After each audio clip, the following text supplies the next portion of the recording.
हजुर नमस्ते welcome back हाम्रो युट्युब च्यानलमा फेरि स्वागत छ तपाईहरुलाई भन्नु कतिजना सब्स्क्राइबर 22 जना हेर्दिनु होला आज फेरि मोमो ल घरि मोमो मात्रै खाए नभन्नु होला जाडो भएर खाएको जाडो भएर खाँदै हजुरलाई सम्झेको भन्न ल चढाए बहिनी अब मुखलाई पनि चढाम खाए गाइज है चलै गाइज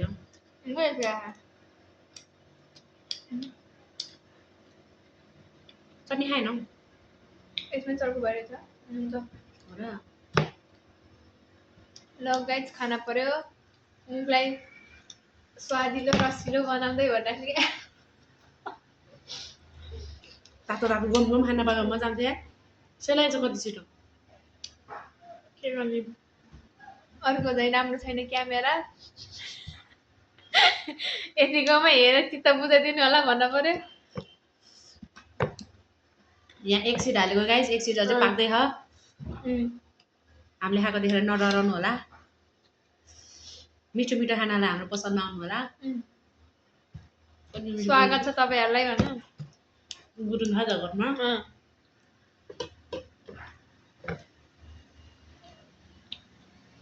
जाडोको मौसममा तातो तातो मोमो म फेरि अर्को सिधै आएँ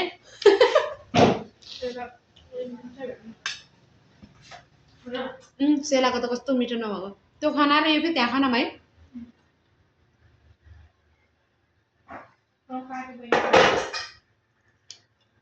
त्यो ढक्कन ल्याउनु ढक्कन यो खाना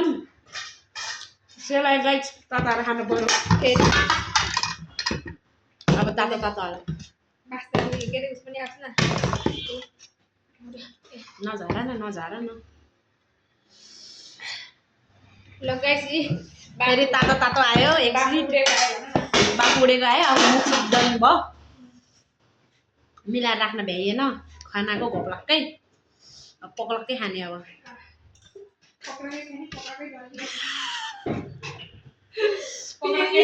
मोमो नहसा न पक्रक्कै खाएर अब पर्कक्कै ढल्न पर्यो अब घर गएर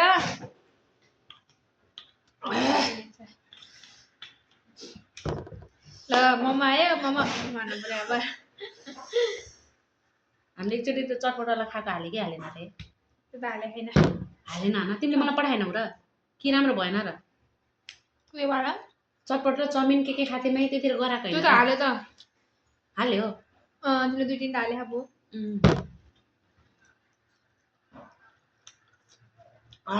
बल्ल मजा आयो होइन गाइस भाप उडेको पनि देख्नु भयो होला बल्ल मजा आयो निल्न गाह्रो भयो त्यही हो लागि ठुलो भनेको त्यही हो अघि त गम खाएको थियो अब अलिक खाना गाह्रो भयो ग्यास बन्द गर्यो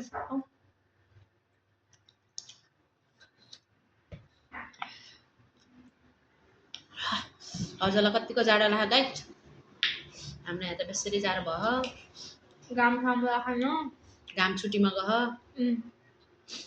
हजुरकोतिर छुट्टीमा गयो कि नै बिदा दिँदै घामलाई चुनाव आयो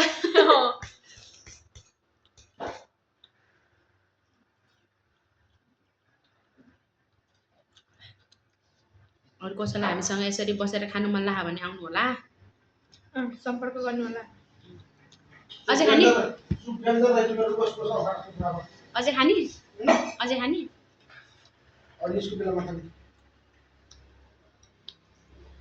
ल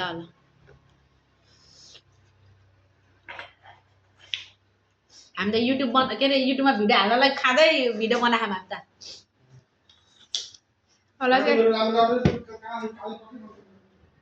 के भने हामीले बुझेन त्यो दाइको कुरा तपाईँहरूले बुझेको छैन भनिदिनु कमेन्ट गर्नु होला हामीले चाहिँ हाम्रो पसलको साइडको ग्यारेजको दाइको चाहिँ कुरा अलिक बुझ्दैन अलि नयाँ ल्याङ्ग्वेज बोल्नुहुन्छ समस्या बारे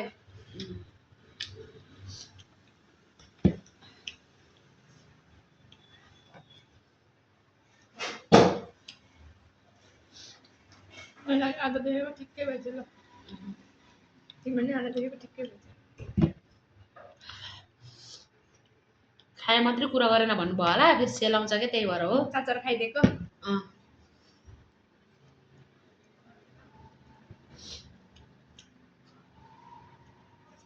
म त त्यो गुरुङ मुङपाङ भन्छ हो त्यसको पो याद आयो क्या त्यति भाइरल भएको भए पो मेरो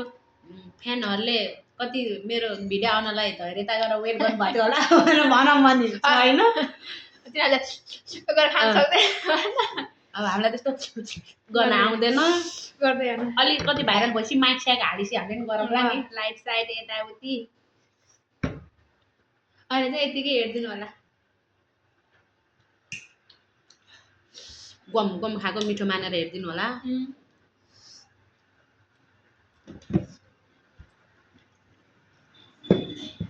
अनि बिचारो अब त सेलाउन लागेको छ खाऊ खाइरहु सुरको तातोले पोल्दा पनि निल्नै गाह्रो भयो क्या कहिले कहिले खाँदा त मिठै नै हुने होइन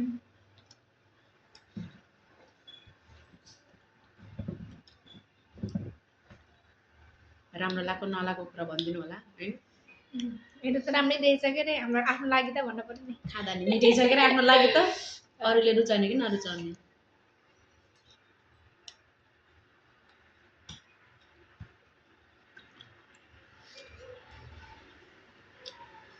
सेप र साइजमा नजानु होला मैले बनाएको मेरो सेपले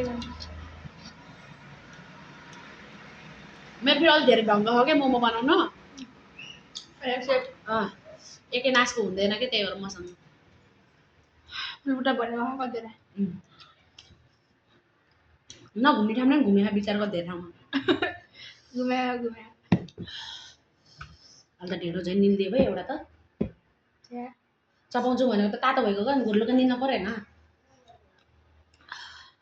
गाईजहरू हजुरलाई ढेँडो खान आउँछ कि नै ढेँडो झैँ निल्दियो मोमो त मैले त नचपाइकन तातो बनाउँदा त्यसरी निल्नु होला एउटा कला हो जुन हामीबाट सिक्न के भन्छ नि सम्पर्क गर्नु होला सिक्नलाई हाम्रो त यताउति कम्पिटिसन छ भने नि बोलाओ के मोमो खाना भात खाना हामी पनि जान्छौँ होइन भात कम्पिटिसन गर्दै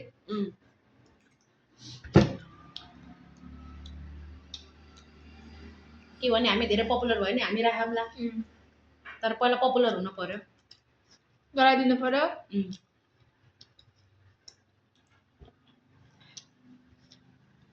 लगाइस कतिवटा थियो के थियो भन्ने कुरा थाहा छैन एक सिट त थियो त्यो भ्याइयो अघि ततन राखेको छ अब त्यो कहाँ त जेसम्म हेरिदिनुहोस् त्यसपछि हामी पनि हस्ता नहस्ते धन्यवाद हजुर हुन्छ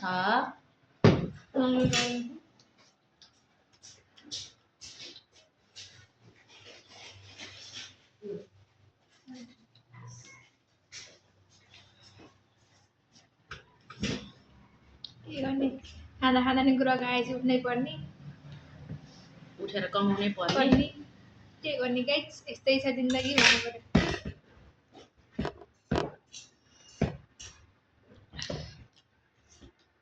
कसैलाई हाम्रो पसलको बारेमा थाहा छैन भने ढेकाड चोकदेखि ओह्राउनुहोस् हाम्रो पसलको छेउमा पार्लर छ पार्लरको छेउमा कपडाको पसल छ कपडाको पसलको दोकानमा हाम्रै दाइको ग्यारेज छ आउनु होला सबैको उत्सव भन न फेसिलिटी सबैको सुविधा छ पार्लरको कपडाको ग्यारेजको नास्ता पसल हाम्रो सबैको सुविधा छ गाइस एउटै ठाउँमा आएर कुनै बेला समय मिलाएर आएर चाखिदिनु होला आएर एकचोटि ट्राई गरिदिनु होला हामीलाई अलि हाल दाइलाई राखिदेऊ मलाई नि भयो एक सिट खाइसक्यो त्यो पनि आधा सिट अघि खाइभ्याएको 2 सिट बनाएको थियौँ गाइज हामीले पहिला चाहिँ एक सिट उडाउँथ्यौँ अलि नसक्ने रहेछ पहिला फेरि अलि यत्रो भाडा थियो अहिले यत्रो भाडा पहिला घरको यत्रो भाडा थियो एक सिट उडाइन्थ्यो अहिले पसलको यत्रो भाडा त्यही सिटको एउटा भाडा एउटा सिटको 2 सिट भन्छ भनेको त के भनेको त्यो भाडाको 2 सिटको अहिले हामीसँग 1 सिट हुन्छ त्यही हो त्यही भएर मान्छे पनि यत्रोको भाडा पनि बढ्दै गयो धेरै खाएपछि अब निदा लाउँछ अल्छी लाउँछ औला जस्तो भयो अब घाँटीमा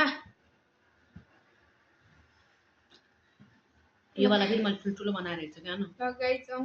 यसमा फेरि किमा धेरै रहेछ न कति राख्दियो दाइलाई राख्दैछु धेरै नै आलेलाई नि तिमीलाई नि बिचरा घर जाँदा खान्छु भन्दा हाम्रो क्यारेजको दाइ चिसो भयो हामी मात्रै के खाने भने दाइलाई पनि दिएको मोमो सुप मिठो भयो रे अहिले फेरि घर जाँदा खान्छु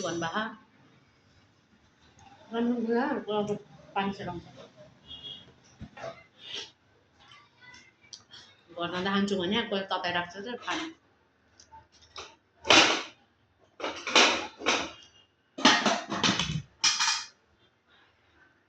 यो दाइले पनि खाने होला बिचरा के भात गर हामीले खान्छौँ त मासु बनायो भने त खान्छ मासुको मासु बनायो भने त खान्छ राइट यति नै खाइन्छ फेरि एक थाल घरको थाल त्यही भन्दा ठुलो छ होला